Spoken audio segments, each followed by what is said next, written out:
नमस्कार विद्यार्थी मित्रांनो, आज आपण स्वाध्याय 14.2 हा अभ्यासणार आहोत. तर बघा, पहिलं उदाहरण आहे, दर साल दर शेकडा 8% दराने किती मुद्दलाचे सरळ व्याजाने 4 वर्षात 6,600 होतील. हा प्रश्न आपल्याला आलेला आहे. म्हणजे आपल्याला याच्यामध्ये मुद्दल काढायचं आहे हे आपल्याला सर्वात पहिल्यांदा समजलेलं आहे. तर आपल्याला दिलेलं काय आहे, तर दिलेली आहे आपल्याला रासचं सूत्र काय आहे, तर रासचं सूत्र आहे मुद्दल अधिक व्याज. मुद्दल अधिक व्याज. रास म्हणजेच काय, तर मुद्दल अधिक व्याज. तर आपल्याला काढायचं काय आहे, तर मुद्दलच काढायची आहे. म्हणून या सूत्रानुसार आपण काय पूर्ण उदाहरण सोडवणार आहोत. तसं 2 प्रकारे हे उदाहरण सोडवले जाते. तुम्ही ऑप्शन थ्रू पण जाऊ शकता किंवा मग या पद्धतीनं सुद्धा तुम्ही सोडवण्याचा प्रयत्न करा. ही पद्धत तुम्ही एकदा अवलंबली तर तुम्हाला थोडंसं इतर उदाहरणं सोडवायला सोपं जाईल. बघा, रास दिलेली आहे 6,600 रुपये. मुद्दल दिलेली नाही आहे म्हणून आपण काय एक्स पकडणार आहे. आता व्याज कसं काढायचं असतं, व्याज काढण्याचं सूत्र काय आहे, तर व्याज काढण्याचं सूत्र काय आहे, मुद्दल गुणेला दर गुणेला काळ छेदामध्ये 100. तर पुन्हा मग 6,600 इथे लिहून घ्यायचे. यक्स अधिक याला सुद्धा इथे आपण एक्स पकडलेला आहे तर या मुद्दलला सुद्धा एक्सच पकडूया. गुणेला दर किती दिलेला आहे, तर दर 8% दिलेला आहे आणि काळ किती आहे, तर 4 वर्षाचा काळ आहे म्हणून छेदामध्ये 100. आता काय याला कोणीच नाही आहे म्हणून काय करूया, आपण याला 1 छेदामध्ये देऊन देऊया. आता सोडूया पुन्हा गणित घेऊन. 6,600 बरोबर x/1 अधिक x गुणेला 8×32 आणि छेदामध्ये 100. तर हे काय होऊन जातील, 32x होऊन जातील. 32x/100. मग काय होईल, आता बरोबर x अधिक 32x छेदामध्ये 100 हे पद आपल्याला मिळाले. आणि दोन पदांमध्ये अपूर्णांक या पदांमध्ये बेरीज असले तर ते काय करावं लागते, तिरपा छेदानी अंशाला गुणावे, छेदानी अंशाला गुणावे आणि छेदाला छेदानी गुणावे. अशा प्रकारे हे गणित सोडवायचं आहे आपल्याला. मग करायचं आहे 100x अधिक 32x आणि छेदानी छेदाला गुणावे म्हणजे 100. तर बघा किती काय आलेलं आहे, तर आपल्याजवळ आलेलं आहे 132 आलेलं आहे. 132 छेदामध्ये 100. 132x अधिक 100 आणि इकडे जी आहे ही संख्या 6,600 जशीच्या तशी. आता आपण काय करणार आहे, तर पुन्हा तिरपा गुणाकार करणार आहे. 6,600 गुणेला 100 आणि छेदामध्ये 132x. तर आता बघूया, 11चा आपला भाग जाईल. 11 सक 66 आणि 2 शून्य जसेच्या तसे. 11 एक 11, 11 1चा भाग जाईल आणि इथे 11 येईल आणि 11 दोन्ही 22. 11 दोन्ही 22 x जसेच्या तसे. आणि 12 एक 12, 12 पंच 60, इथे 50. हे 100 आणि 50 यांचा गुणाकार जो आहे तो 5,000 होईल. म्हणून आपले मुद्दल किती आलेले आहे, तर 5,000 असे आलेले आहे. अशाही प्रकारे तुम्ही उदाहरण सोडवू शकता. किंवा दुसरा प्रकार जर आहे तर तुम्ही ऑप्शन थ्रू जाऊ शकता की एक बघा, पहिली संख्या आपण घेऊ शकतो की 6,000 गुणेला दर किती दिलेला आहे, तर 8% दर दिले आहे. किती काळासाठी, तर 4 वर्षासाठी दिलेले आहे आणि छेदामध्ये 100. आपण आपल्या सूत्रानुसार ही संख्या त्या सूत्रामध्ये पुट केलेले आहे. तर बघा, 2 शून्य 2 शून्य कटले आणि इथे किती राहिले 60 आणि इथे किती आले 8×32. आता यांचा गुणाकार केल्यावर जे आहे आपल्याला व्याज मिळेल. तर 6 एक 6, साइन दोन्ही 12, शी 2, हातचाला 1, साइन 3 18 आणि 1 19 आणि हा 0. 1920 अधिक 6,000 जे आहे ते आपलं 6,600 होणार नाही म्हणून हे जे आहे पहिला ऑप्शन आपला कट होणार आहे. आता दुसरा ऑप्शन थ्रू आपण जाऊया. तर 5,000 गुणेला दर 8% आणि 4 वर्षाचा काळ, छेदामध्ये 100. तर हे 2 शून्य कटले, इथे 50 आलेले आहे आणि इथे 32 आलेले आहे. तर शून्य पहिल्यांदा बाजूनं काढून घेऊ. 5 दुनी 10 शून्य इथे आणि इथे आलेले आहे 2 आणि 5 दोन्ही 10, हात चाला 1, 5 त्रिक 15 आणि 1 16. 1600 काय आलेलं आहे तर सरळ व्याज आलेलं आहे आणि मुद्दल म्हणजे किती 5000. तर आपलं जे आहे उत्तर 6600 येणार आहे. ऑप्शन थ्रू पण तुम्ही जाऊ शकता आणि या पद्धतीनं सुद्धा तुम्ही जाऊ शकता. परीक्षेमध्ये कोणतीही पद्धत अवलंबिली तरी चालेल. उत्तर मात्र बरोबर यायला हवं. ठीक आहे. आता प्रश्न तुम्ही बघू शकता. एका माणसाने दर शेकडा 10 दराने 3000 रुपये 2 वर्षासाठी बँकेत सरळ व्याजाने ठेवले. 2 वर्षानंतर त्याला परत मिळणारी रक्कम किती? म्हणजे आपल्याला त्याला परत किती काय द्यावं लागेल तर राज द्यावे लागेल. म्हणजे 3000 तर परत द्यावंच लागतील, परंतु येणारं व्याज जे आहे ते सुद्धा परत द्यावे लागेल. मग दर किती आहे तर 10% दर आहे. दर काळ किती आहे 2 वर्षाचा काळ आहे आणि मुद्दल किती आहे तर 3000 ही मुद्दल आहे. मग आपल्या सूत्रामध्ये या संख्या पुट करायच्या. म, द, क आणि छेदामध्ये 100. 3000 अधिक येणारं व्याज जे आहे ते अधिक करायचं आणि राजचं सूत्र तुम्हाला माहीत आहे. राज बरोबर काय तर मुद्दल अधिक व्याज. तर हे गणित करून तुम्ही मला कमेंट बॉक्समध्ये सांगणार आहेत. ओके. नंतरचं उदाहरण बघूया 3 नंबरचं. तर 3 नंबरचं उदाहरण आहे. दर शेकडा किती दराने 3650 वर्षे सरळ व्याज 3 वर्षांनी 1314 होईल. तर यामध्ये काय सांगितलेले आहे दर विचारलेला आहे. काय विचारलेलं आहे दर विचारलेला आहे. 3650 मुद्दल किती आहे बरोबर 3650. 3 वर्षांनी वर्ष पण दिलेले आहे, काळ पण दिलेला आहे. काळ आहे 3 वर्षाचा आणि व्याज पण दिलेलं आहे 1314 हे व्याज दिलेलं आहे. तर आता आपल्याला काय करायचं आहे दर काढायचा आहे. आपल्याला दराचं सूत्र पाठ होत असेल तर ठीक आहे, नाही तर आपलं एक जेमतेम सूत्र जे आहे म, द, क सरळ व्याजाचं जे सूत्र आहे म गुणेला द गुणेला क छेदामध्ये 100. तर मुद्दल किती आहे 3650. मुद्दल आहे 3650. दर काढायचा आहे. काळ किती आहे 3 वर्षाचा आणि व्याज किती आलेलं आहे तर व्याज आहे 1314. व्याज किती आहे 1314. तर आपण बघूया आता काय केलेलं आहे आपण दराला बाजूला काढून टाकू आणि 1314 म्हणजे सरळ व्याज गुणेला 100. छेदामध्ये काय आलं तर 3650 म्हणजे मुद्दल गुणेला काळ 3. तर बघूया आपण 1314 मोठी संख्या आहे पण ती 3ने भाग जाते का बघूया. 3ची कसोटी वापरूया. 3 अधिक 1 4 5 5 आणि 4 9 म्हणजे 3ने भाग जाते. 3 1 3 3 1 3 3 चूक 12 12 होईल इथे आणि इथे आलं 3 त्रिक 9 आणि 3 7 21 3 8 24. 438 आपलं उत्तर आलेलं आहे. भागाकार आलेला आहे. आता बघूया 5चा इथे 0 आहे आणि इथे 0 आहे. 5चा निश्चित भाग जाईल.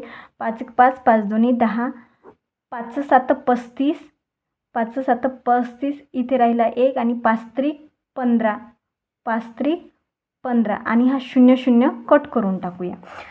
73 राहिलेला आहे. 73चा पाळा आपल्याला येत नाही म्हणून एकक स्थानी असलेली संख्या आणि या एकक स्थानी असलेली संख्या याचं काय करायचं आपल्याला या ज्या संख्येने आपल्याला भाग द्यायचा आहे 73ने भाग द्यायचा आहे आणि 73 ही भाजक आहे आणि 438 हे काय आहे भाज्य आहे. तर आपल्याला 3चा पाडा हा तीनच्या पाढ्यामध्ये 8 ही संख्या येते का एकक स्थानी हे बघायचं. तर 6व्या स्थानी म्हणजे 3चा पाढा जेव्हा आपण 6 वेळा म्हणतो तेव्हा एकक स्थानी 8 येते. 3 सख 18. तर 6नी आपण पहिल्यांदा काय करू, इथे गुणाकार करून बघू की आपली ही संख्या येते का. 6 18, हातचा आला 1 आणि 7 सकम 42 आणि 1 43. म्हणजे आपला 6चा भाग निश्चित जाणार आहे. म्हणून 73 1 73 आणि 73 सख किती आलेला आहे, तर 438 आलेला आहे. आता किती उरलेला आहे, 6 आणि 2 हेच उरलेलं आहे. म्हणून आपला दर जो आहे तो 12%. नंतरचा क्वेश्चन आहे, एका रकमेची सरळ व्याजाने 5 वर्षात दामदुप्पट होते तर व्याजाचा दर किती, असं विचारलेलं आहे. बघा की दामदुप्पट केव्हा होते, जेव्हा सरळ व्याज आणि मुद्दल ही समान असते त्यावेळेस जे आहे दामदुप्पट होते. तर बघूया आपण. समजा एक रक्कम आहे ती आपल्याला माहिती नाही म्हणून आपण काय घेतलेलं आहे, 100 घेतलं. ती रक्कम 100 समजलेली आहे आणि आधीच सांगितलं की मुद्दल आणि सरळ व्याज हे समान असल्यास दामदुप्पट होते, त्या रकमेची दामदुप्पट होते. तर बघूया मुद्दल किती घेतलेले आहे आपण, 100 आणि सरळ व्याजसुद्धा किती घेतलेलं आहे, तर 100 घेतलेलं आहे. मग आपण सूत्र लिहूया. सूत्र सगळ्यांना माहिती आहे की सरळ व्याज बरोबर म गुणिला द गुणिला क आणि छेदामध्ये 100. हे 100 समजण्यासाठी घेतलेले आहे बरं का, नाहीतर मग या 100 सोबत घोड घालून घ्या. तर आपल्या संख्या ज्या आहे पुट करून घेऊया. सरळ व्याज किती आहे, 100. मुद्दल किती आहे, 100. दर काढायचा आहे आपल्याला. काळ किती दिलेला आहे, 5 वर्षाचा दिलेला आहे आणि छेदामध्ये 100. आपल्याला काय करायचं आहे, संख्या या बाजूला न्यायची आहे. म्हणजेच काय करणार आहे आपण, ही भागाकारामध्ये आहे तर गुणाकारामध्ये करायचं आहे. 100 गुणिला 100. दराला बाजूला काढून घेऊया कारण की दर काढायचा आहे आपल्याला. 100 गुणिला 5. 100 100 कट होतील. 5 1 5, 5 2 10. दर जो आलेला आहे तो 20% आलेला आहे.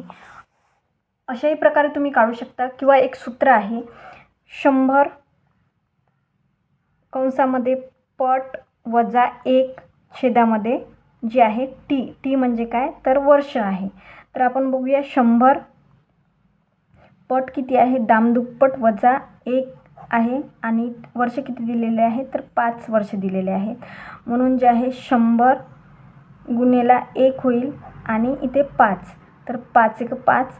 या प्रकारे सुद्धा 20%च आपलं उत्तर येत आहे. दर किती आहे, तर 20%. अशाही पद्धतीनं तुम्ही उदाहरण सोडवू शकता. नंतरचं उदाहरण बघूया. बघा 5वा प्रश्न आहे, एका ठराविक रकमेचे एका ठराविक दराने 4 वर्षाचे सरळ व्याज 160 रुपये होते. त्याच्या दुप्पट रकमेवर त्याच दराने 2 वर्षाचे सरळ व्याज काढायचं आहे. बघा दर काय ठेवायचा आहे आपल्याला, दोन्ही वर्षामध्ये समान. पहिल्यांदा काय, 4 वर्षामध्ये 160 रुपये होते आणि दुसऱ्या वर्षी काय केलेली आहे, ती रक्कम जी आहे दुप्पट केलेली आहे आणि त्या रकमेला त्याच दराने गुणायचं आहे आणि 2 वर्षासाठी. म्हणजे इथे वर्ष काय झालेलं आहे, तर अर्ध झालेलं आहे. तर बघूया आपण काय होणार आहे. तर समजा एका ठराविक रकमेचे म्हणजे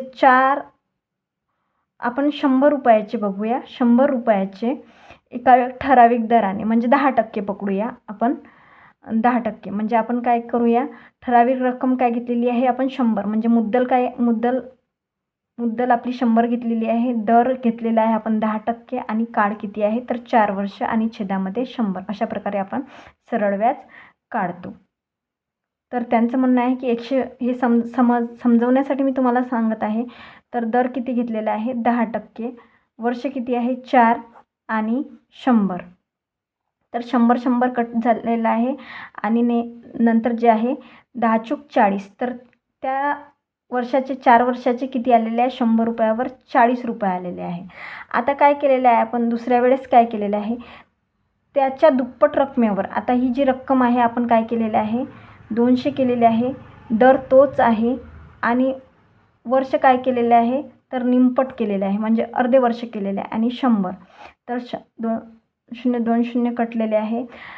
म्हणजेच काय, तर बेदोनी 4 आणि 10, 4 आणि 10चा गुणाकार केला तरी 40च उत्तर येईल. म्हणजे आपलं त्याही वर्षी जे आहे 2 वर्षाचे सरळ व्याज काढा. तर म्हणून या पद्धतीने या 4 वर्षामध्ये सुद्धा जे आहे आपलं सरळ व्याज 40 आलेलं आहे आणि 2 वर्षांनी त्याच दराने रक्कम जर दुप्पट केली आपण तरी आपलं सरळ व्याज 40 आलेलं आहे. म्हणून याचं उत्तर जे आहे 160च असेल. म्हणजे आपलं जे बी क्रमांकाचं ऑप्शन आहे ते आपलं योग्य असेल. बघा, नंतरचा 6वा क्वेश्चन आहे. 500 रुपयाचे काही दराने 2 वर्षाचे सरळ व्याज 100 येते, तर त्याच मुद्दलाचे त्याच दराने 5 वर्षाचे सरळ व्याज किती? हा पण थोडासा वरच्या क्वेश्चनसारखाच आहे, परंतु याच्यामध्ये जे आहे 500 रुपयाचे काही दराने म्हणजे सिंपल क्वेश्चन आहे. पहिल्या याच्यामध्ये दर काढायचा आहे, नंतर त्याच दराने जो आहे 5 वर्षाचे सरळ व्याज काढायचं आहे. तर बघूया आपण. सरळ व्याजाचं सूत्र सगळ्यांना माहिती आहे. काय आहे? बोला पटपट. म गुणेला द गुणेला क. म म्हणजे मुद्दल, द म्हणजे दर आणि क म्हणजे काळ आणि छेदामध्ये 100. तर सरळ व्याज आपल्याला काढायचं आहे. 500 रुपये मुद्दल आहे. दर किती आहे?